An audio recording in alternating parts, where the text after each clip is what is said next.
this is Nita. Welcome to Nita's Niche, the place where you learn strategies to help you create a better life. Now, this video is in response to a recent question I received from one of you about the gratitude video I've done a couple of weeks ago. And the question is, how can we practice gratitude when we always want better things? Well, we all want better things, but the problem becomes when you place things at the center of your life, and things becomes the source of your happiness and the only source of your happiness. So for example, you buy a car, it makes you happy, but after a while, because of hedonic adaptation, which means you get used to it, it no longer makes you happy, so then you chase another thing and another thing. So it's a fruitless effort to pursuing happiness. But the best way to answer this question is to tell you the same story that my grandmother told me when I was a teenager. So I remember we were in the living room and she was knitting a sweater, which she loved to do, and I was complaining how I'm the only teenager who doesn't have trendy boots and all my friends have these trendy boots.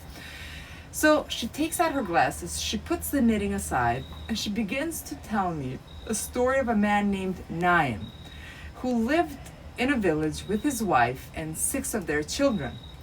And Naim had this little farm that provided him with basic needs, but he was never grateful for what he had. And he always complained and was dissatisfied.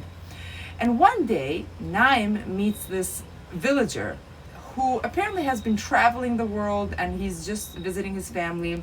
And he tells Naim of all these beautiful places that he had visited, and that in one of these places he found gold.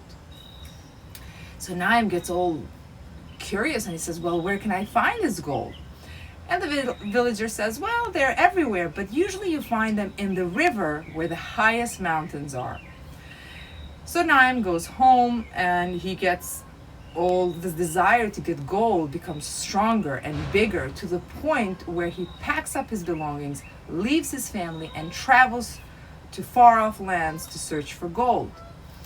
And he searches every river and every mountain, and days turn into months, months into years, years into decades. He never finds any gold. And when he realizes that he had spent his entire life searching for gold and he never found any gold, out of despair, he gets sick and he dies. In the meantime, back at home, since Naim never returned to his family, his wife married her neighbor, who is this very gentle, simple man who is grateful to have what he has, which is basic things in life. And one day he tells his wife that he's going to the mountain, up the mountain to get some firewood. So he goes up the mountain, and as he's walking, he notices this beautiful river, and he decides to wash his hands and face. So he approaches the river, washes his hands and his face, and then he notices something yellow. So he reaches down, picks up the yellow thing, and to his surprise, it's gold. And he looks a little bit more carefully, and the whole river is full of gold. So yeah, my grandmother had no formal education, but she sure had a lot of wisdom. And as a teenager, I remember telling her, yeah, that's a great story, but I still want those boots. I cannot, you want me to be appreciative of what I have, but no, I want those boots. All my friends have those boots. But as an adult, I can appreciate the many lessons one can take from that story, which is that sometimes we look for wealth and prosperity and better things far away or outside, but it could be right there. It could be your family, your health, but most importantly, the gold, the treasure is you. It's your skills, your abilities, your knowledge, your passion, your perseverance, your character strengths, whatever those character strengths are. So, for example, you're a brave person. You speak up for what's right, even if there's opposition. You act on your convictions, even if it's unpopular. Or you're honest. You speak the truth and you act in a genuine and sincere way.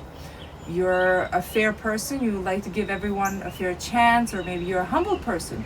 You let accomplishments speak for itself. You don't like to regard yourself as more special than you are. Whatever the character strengths are, that is your gold. You are the gold. And in my opinion, I don't think there's any treasure, gold, or diamond out there that's more valuable than what you already have.